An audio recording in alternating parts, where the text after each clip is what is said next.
Banjo! 2016's The Killing Ground was written and directed by Damien Power. It stars Aaron Pedersen as German, Aaron Glenane as Chuck, Harriet Dyer as Sam, and Ian Meadows as Ian. The bush can be a tranquil escape from the stresses of modern life, but it can also be a killing ground. The Killing Ground is the story of Sam and Ian, a couple that go camping in the Australian bush on New Year's Eve, only to be terrorized by sadistic pig hunters. This is Damien Power's directorial debut, and he's done a remarkable job. He's been turning out short films since 2011, and it shows.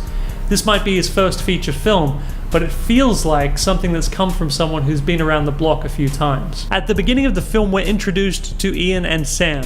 Ian is a doctor and Sam is a book publisher. The camping trip to Gungley Falls is Ian's idea. He used to go there with his dad on school holidays, and so he's returning with Sam to pay tribute to his dad's memory. Sam has an intellectual sense of humor, she loves Ian, and she loves poetry. After we meet our protagonists, Sam and Ian, we're introduced to their antagonists, Chuck and German.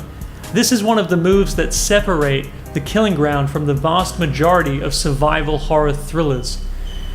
Usually in a film like this, the monsters are kept in the shadows.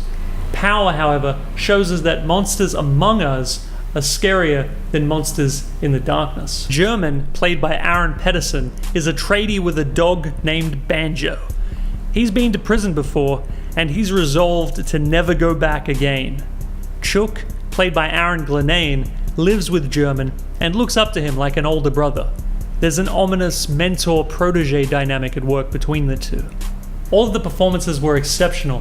In fact, that's another thing that makes this film stand out. Aaron Glenane certainly steals the film as Chuck though, delivering a performance that has layers of internal conflict and motivation not present in the dialogue alone.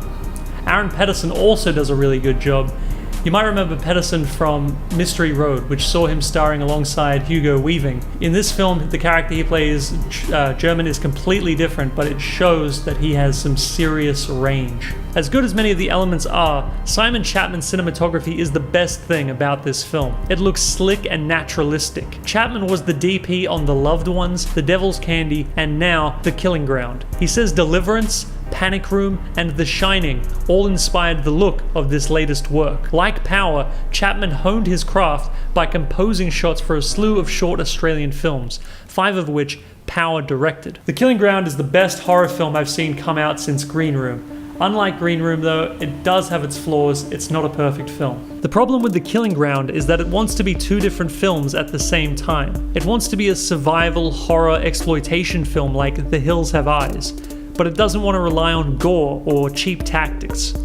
It also wants to be a psychological thriller, like Cape Fear, but it doesn't want to spend any time developing the characters. So what we're left with is a film that feels like a missed opportunity. What it lacked most was character development.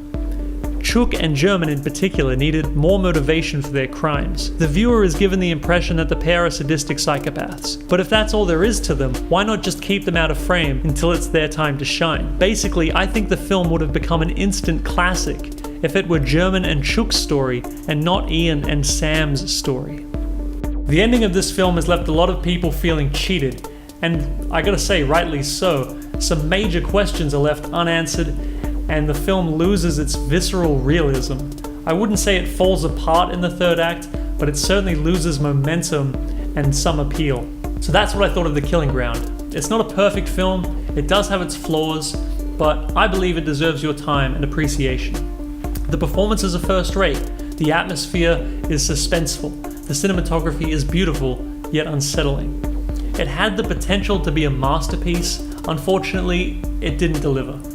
But it's a bloody good first attempt, and I, for one, am very eager to see what Power and Chapman come up with next.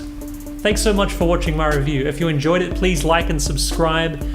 Let me know, what's your favourite Australian horror film? I'm still widening my repertoire, but I would have to pick The Babadook.